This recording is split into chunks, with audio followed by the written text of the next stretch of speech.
time for the deep dive. We have early numbers too with the Elite Eight. 3 o'clock Pacific on Saturday. It'll be Gonzaga and Xavier. The nightcap will be Oregon and Kansas.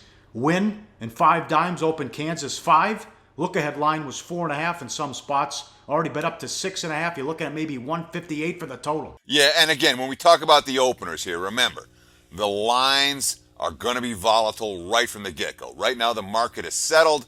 Kansas in that 6.5 range, and I would anticipate, even though the Pac-12 has done so well ATS in this tournament, I can't see the markets going against Kansas here.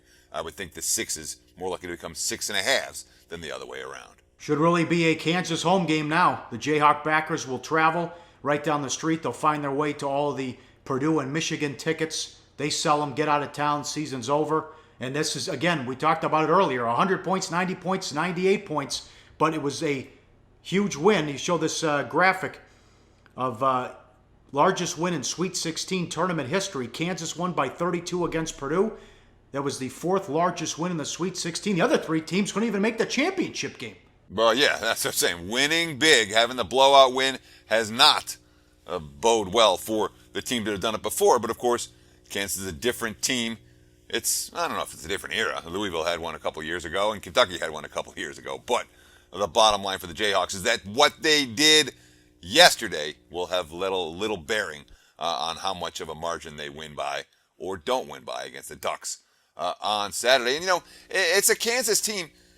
Their lack of depth at times during the regular season was problematic because the starters had to play heavy minutes all year.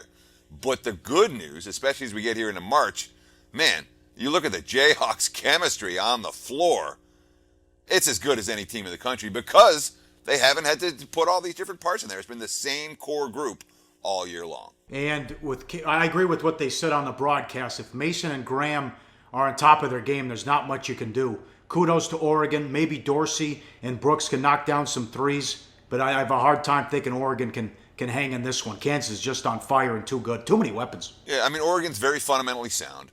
They have that team movement on offense that have a natural point guard. Kansas, one of the best point guards in the country, and Frank Mason, maybe the best point.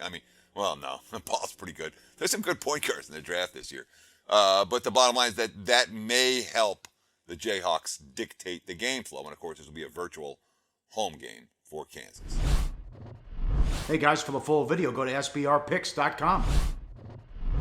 Hey guys, thanks for tuning in to our channel. Now we've put a lot of work into producing all these free videos, so please help us out and keep all our content free for you forever by simply liking, sharing, commenting, and subscribing. Now, not to mention, a visit to our industry-leading website will warm the hearts of all our SBR employees, especially myself. Now, the links are over there to the left, so do check those out. Thanks for watching.